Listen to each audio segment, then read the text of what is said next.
¿cómo están?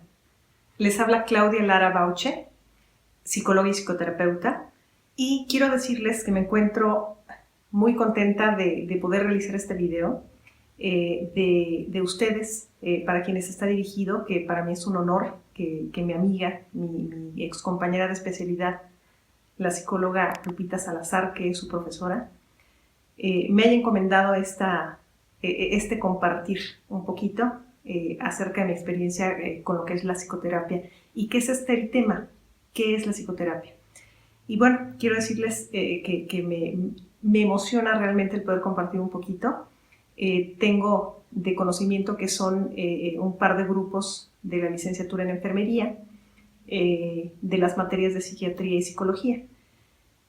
Y sabiendo y entendiendo, y primero, antes y que nada, felicitándolos por esta profesión y esta labor que estarán en algún momento ejerciendo, quiero iniciar particularmente con un punto que me parece importante para entender todo lo demás que les voy a platicar.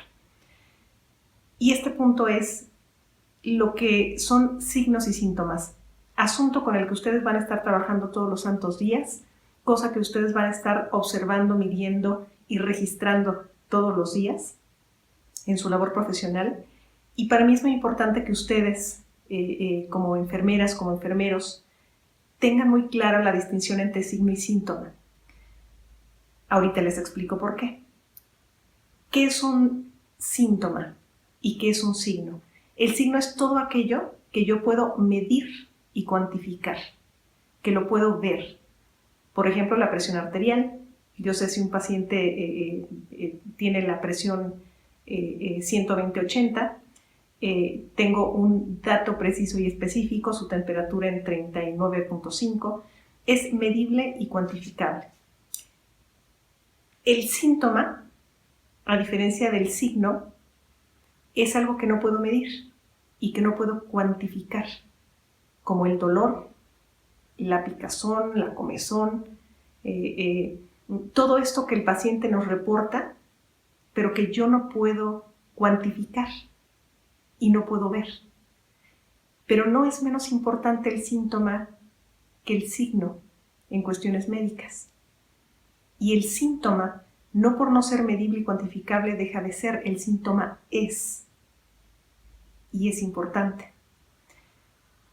El síntoma físico, muchas veces, por no ser medible y cuantificable, se considera que pudiera no ser, o que es, en algunas ocasiones comentan, es psicológico, ¿no? Quiero decirles que todo síntoma es importante, que aunque no sea medible y cuantificable, ustedes tienen que estar atentos a los pacientes y atender todo aquello que ellos les reporten. En el caso del síntoma emocional, tiende a ser menos atendido y menos valorado y menos considerado significativo, al punto que cuando hay síntomas emocionales, la gente tiende literalmente a anular la importancia del síntoma, con el argumento conocido de es psicológico o está solamente en tu mente. Quiero decirles que todo síntoma en el área médica como en el área psicológica es, en toda la extensión de lo que significa ser, y es importante. Y bueno, dicho esto, que para mí era importante decírselos, vamos directamente a lo que es el tema. ¿Qué es la psicoterapia? Voy a empezar comentándoles qué no es la psicoterapia, porque hay el montón de mitos y falsas creencias, tristemente inclusive entre psicólogos de pronto hay malos entendidos respecto a lo que sí es y no es la psicoterapia. Y quiero empezar justamente diciéndoles qué no es. La psicoterapia no es un sistema de consejería, el terapeuta no es un consejero. De hecho, aconsejar de alguna manera invalida o está dando por hecho implícitamente que quien está frente a mí no tiene la capacidad o los recursos para llegar a sus propias respuestas. Y esto sería de manera estricta antiterapéutico. El terapeuta cree de inicio y de entrada que el que está frente a sí es alguien capaz de encontrar sus propias respuestas. Por lo tanto, el terapeuta no es un consejero y la psicoterapia no es un sistema de consejería. Es más sencillo. Es más sencillo dar el pescado que enseñar a pescar. El terapeuta no da pescados, enseña a pescar. Esto es mucho más complejo y esto implica que la actividad del terapeuta sea una actividad sumamente compleja que ahorita les voy a tratar de puntualizar. ¿Qué otra cosa no es la psicoterapia? No es una escucha pasiva. El terapeuta no está solamente oyendo. El terapeuta tiene una actividad intensa, interna y perceptiva de todo lo que está ocurriendo enfrente de él, pero no solamente enfrente, también en sí mismo. El terapeuta tiene que ser una persona experta en sí misma y atentísima a sus propias reacciones frente al paciente, porque esto también es información acerca del vínculo y del contexto terapéutico y que al final puede ser una retroalimentación muy importante para el paciente acerca del mismo. Ahora, ¿qué es entonces escuchar? ¿Qué es escuchar verdaderamente? Porque el terapeuta escucha de verdad. La escucha verdadera implica la ausencia del juicio ante lo que se está recibiendo y una atención que en psicoanálisis se le llama atención flotante, que es estoy atento a ti, estoy atenta a mí y estoy atenta además, como en un segundo plano, a todo mi referente teórico y técnico. Sin embargo, ahorita les voy a explicar por qué el terapeuta, quien debe conocer la teoría y la técnica al derecho y al revés, de tal suerte que la recite hasta estando dormido, en el momento del contacto con el paciente tiene que aprender a renunciar a esa teoría para recibir lo específicamente individual que existe en el paciente. El riesgo es que si yo estoy demasiado pegada a las teorías, me puedo perder de la verdad individual de mi paciente enfrente. Les voy a ampliar un poquito ese asunto más adelante. ¿Qué otra cosa no es? Ya dijimos que no es consejería, que no es una escucha pasiva, que es de hecho una escucha muy activa, y además no es un sistema de motivación que tú adquieres en un proceso de compraventa. Es decir, no vas a comprar motivación con el terapeuta. El terapeuta no es un motivador profesional, el terapeuta es un guía, un acompañador, alguien que te va a acompañar a encontrar tus propios recursos, tus propias respuestas y a conocerte más a través del proceso. Y insisto, ahorita les amplío ese dato. Con esto de qué no es la psicoterapia, les quiero compartir un par de frases que en algún momento elaboré. Una de ellas, de hecho, la tengo pegada a la entrada de mi consultorio. Y esta frase dice: la psicoterapia no es un servicio a la carta que compras, es un proceso de crecimiento personal en el que inviertes. Con esta frase, lo que quiero decir es que no puedo yo llegar a terapia y pretender encontrar en terapia lo que yo quiero. De hecho, en terapia vas a encontrar muchas de las cosas que no quieres ver, otras que te dará mucho gusto ver y que no habías visto. Y sin embargo, el terapeuta a veces es esa persona que te va a decir muchas cosas de las que no quieres escuchar, pero en la mayoría de las ocasiones va a callar. ¿Por qué? Porque, insisto, no es un consejero.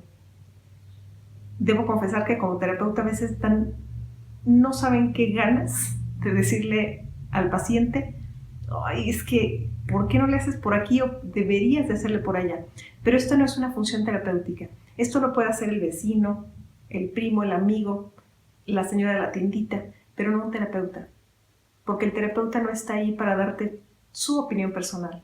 Está para acompañarte a descubrirte, y esto es mucho más complejo.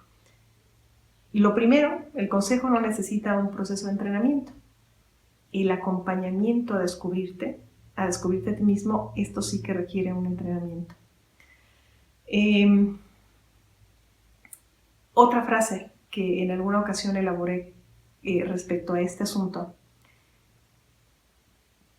intentando definir qué es un consultorio psicoterapéutico, yo les decía: un consultorio psicoterapéutico no es un lugar al que tú vas a que te digan cómo resolver tus problemas. Es un lugar al que vas a descubrir cómo te los provocas. porque solamente al descubrir cómo le has hecho para vivirte como te estás viviendo, es que vas a poder vivirte de otra manera. Y mucha gente cree que va a terapia a que le digan cómo resolver el problema. Insisto, esto sería equivalente a dar el pescado. Y el objetivo último de la psicoterapia es el autoapoyo, que la persona sea autosuficiente en todos los sentidos. Ahorita voy a ampliar también. Entendido y desmitificado este asunto, vamos entonces a entender qué sí es la psicoterapia. Es, en principio de cuenta, ya les decía, una actividad de lo más intensa. Implica que el terapeuta haya adquirido herramientas teóricas, esas se aprenden en el aula, herramientas técnicas, esas se aprenden generalmente a nivel de especialidad y en la práctica, y un conocimiento profundo de sí mismo que le permita poder distinguir en qué momento aquello que se experimenta en el contacto terapéutico le pertenece al terapeuta y qué cosa no le pertenece. De tal suerte que si se fijan, la formación del terapeuta no puede ser una formación simple, es una formación muy compleja que implica un compromiso muy amplio y sobre todo la conciencia de que estamos trabajando con seres humanos, con personas, que podemos impactar en un momento dado la vida de alguien, y el tener conciencia de eso tiene que implicar un compromiso de formación sumamente serio. ¿Qué más sí es?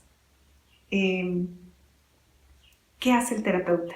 Bueno, les decía yo que el objetivo último del terapeuta es que la persona llegue a ser lo que realmente es en la versión más adaptativa de sí mismo. ¿Y qué es esto de ser lo que realmente somos? Porque mucha gente me dice, en particular mis alumnos de psicología me decían, ¿pero qué no somos lo que realmente somos?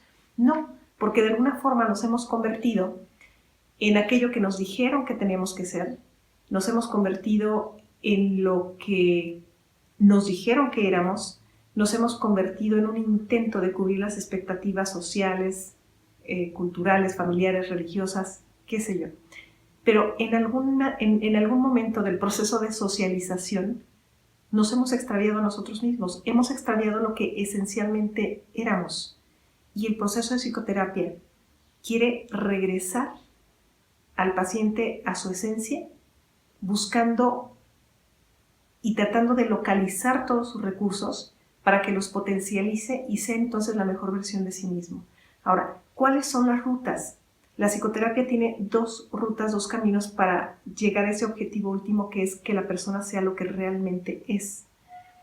Un camino es la reestructuración de la personalidad, que tiene que ver con el trabajo de muchas cosas de atrás, nuestros asuntos inconclusos, nuestros traumas no resueltos, nuestras historias de vida no cerradas, y ahí estamos trabajando en la parte de reestructuración. Y paralelamente, esta otra ruta, que es la ampliación de conciencia, que es el darme cuenta de mí, el darme cuenta de mis cómo, de mis respuestas, de mis reacciones, de mis pautas, porque en la medida que yo sé lo que soy y lo que tengo, es en la medida que yo manejo eso que tengo. Si yo estoy consciente o yo puedo saber que tengo un recurso, entonces lo puedo utilizar, pero si yo desconozco que tengo ese recurso, ¿cómo lo utilizo? Y si yo conozco que tengo, decía Jung, que el ser humano no se ilumina fantaseando figurillas de luz, sino reconociendo la propia oscuridad. Bueno, la psicoterapia en mucho tiene que ver con reconocer nuestra propia oscuridad, con ver esa parte de nosotros que no habíamos visto. Porque si yo no reconozco, yo no veo mi parte no luminosa, no la puedo iluminar. Y si yo no tengo conciencia de una pauta neurótica, por ejemplo, o de esos llamados defectos que yo estoy peleada con que se le llame defecto, pero lo que pasa es que el defecto es una característica mía llevada a una expresión patológica. Sin embargo, esa misma característica puede tener una expresión sana y adaptativa. Bueno, pero si yo no veo cómo lo estoy manejando, si yo no me doy cuenta que estoy utilizando un recurso mío, de forma dañina, no puedo empezar a manejarlo de forma sana porque ni siquiera me estoy dando cuenta. Entonces, darse cuenta es otro de los objetivos puntuales de la psicoterapia. Y déjenme decirles que darse cuenta de uno mismo y darse cuenta de aquello que no tenemos en foco no es una labor sencilla. Hay mucha gente que dice, yo no voy a psicoterapia porque no voy a ir a que alguien más me diga lo que tengo que hacer. Bueno, ya les expliqué y aquí estamos entendiendo que el terapeuta no te va a decir qué hacer. Esa función la puede hacer cualquier otra persona, no el terapeuta. El terapeuta sería antiterapéutico si lo estuviera haciendo.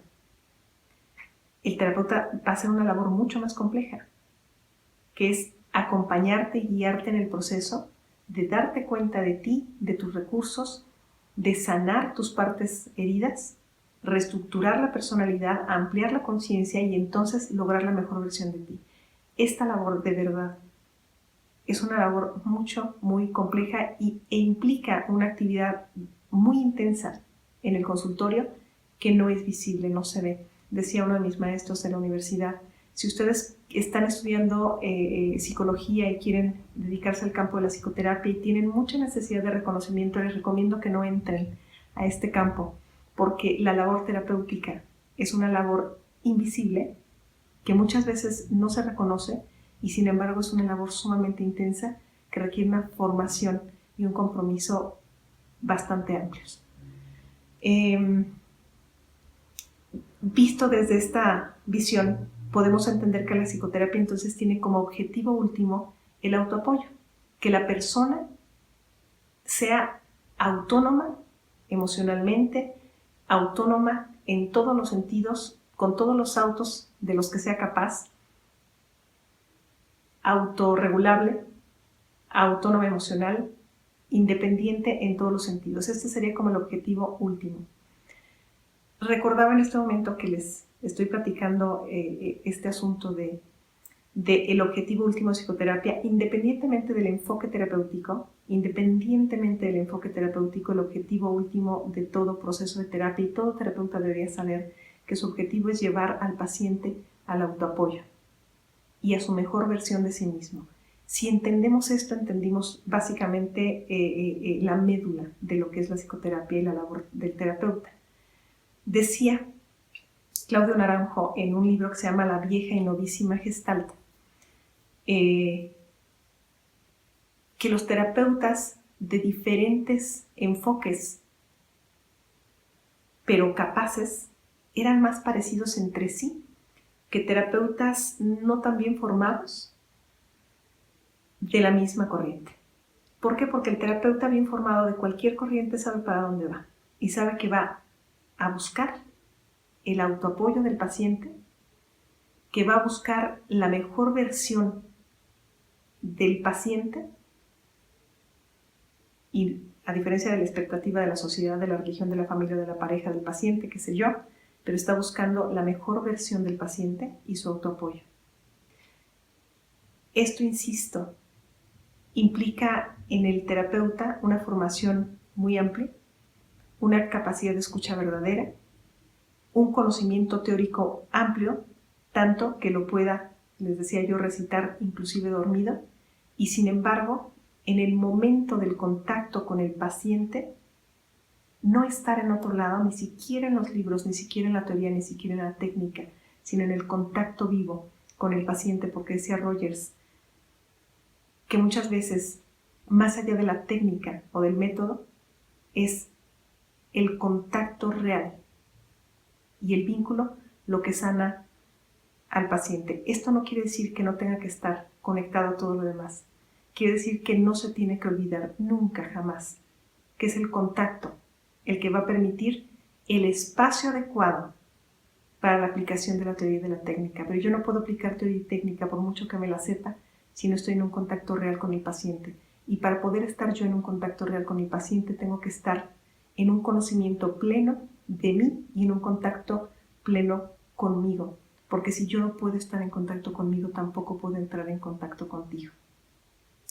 Quisiera poder cerrar esta pequeña charla y este compartir con una frase personal mía que hace un tiempito escribí por ahí en Facebook, no sin antes decirles algo que también me resulta muy importante compartir. ¿Por qué acudir a terapia? Ya entendí que no voy a que me digan qué hacer, ya entendí que no voy a que me motiven, ya entendí que voy a conocerme. Pero ¿por qué me he de poner en manos de alguien? ¿Por qué no puedo ser mi propio terapeuta, mi propio psicólogo? Les explico brevemente. Así como tenemos nuca física y seguramente atrás de nosotros hay un ángulo, no sé, al menos de, por lo menos de unos 15 grados, que queda absolutamente fuera de nuestro campo visual. Por mucho que voltemos y así tuviéramos la capacidad de darle vuelta a nuestro cuello, como los búhos, de alguna manera, de cualquier manera, la nuca siempre va a quedar fuera de foco de nosotros y un ángulo atrás de nosotros fuera de ese foco. Tenemos así como nuca física, tenemos nuca emocional. Y esa nuca emocional no nos la podemos ver nosotros mismos. Necesitamos que alguien que sí la vea funcione como espejo de nosotros. Y podríamos decir, pero bueno, ¿por qué no que mi espejo sea mi pareja, mi padre, mi madre, mi hermano, mi amiga? Sí, funcionan fabulosamente, fabulosamente, pero déjenme decirles algo. La cercanía emocional que tenemos con los seres más cercanos les permite a ellos de alguna forma sí vernos y pudieran espejear de forma fidedigna. De hecho, se habla de la pareja como un espejo y como el espejo más fidedigno, la pareja. Sin embargo, a la pareja, al padre, al amigo, lo tenemos, permítanme ponerles el ejemplo, más o menos a esta cercanía emocional. Y esta cercanía emocional no permite dar lectura. Si yo quisiera leer aquí lo que les quiero compartir de mi frase con la que pienso cerrar, a esta distancia, no voy a poder hacerlo. Yo necesito retirármelo tantito para poder focalizar y poder ver. Es por esto que la gente emocionalmente cercana a nosotros, por mucho que nos digan y nos mencionen y nos reflejen nuestra nuca emocional, no le vamos a poder dar lectura. El terapeuta, por un lado, tiene la postura en la que puede ver tu nuca emocional, pero además tiene la distancia en relación a ti necesaria para hacer la lectura fidedigna y para que tú puedas también leerle al terapeuta. No puede estar tampoco demasiado lejos, el terapeuta no es lejano emocionalmente, pero no tiene la cercanía emocional de un familiar o de un amigo muy, muy íntimo. Con esto, entonces, termino mi aportación. Quiero leerles la frase, si me lo permiten, y si me lo permite el celular. Ahí está. Y con esta frase, chicos, cierro. Me da un gusto enorme haberles compartido. Espero haber podido ser clara.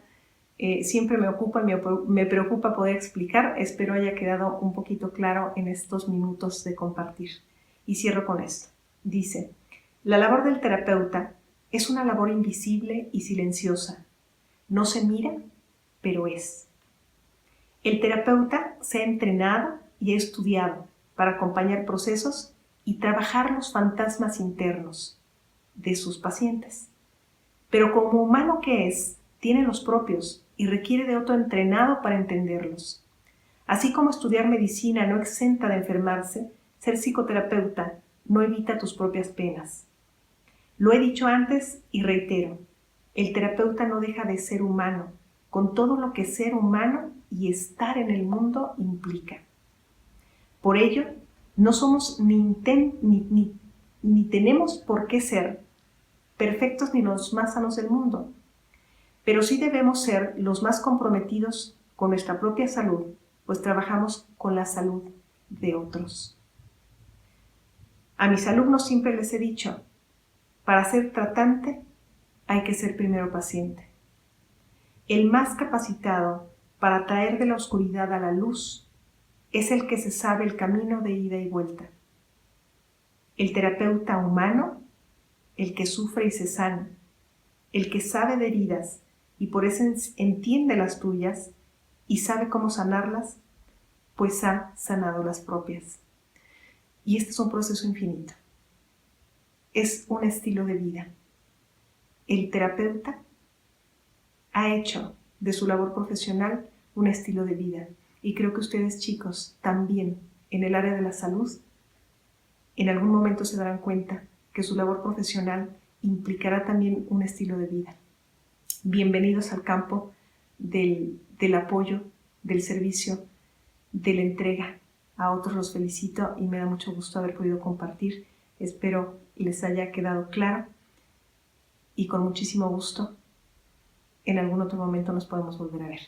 Hasta luego, muchas gracias. Lupita, un saludo, te quiero mucho, te aprecio con el alma, lo sabes, y hasta la próxima. Bye.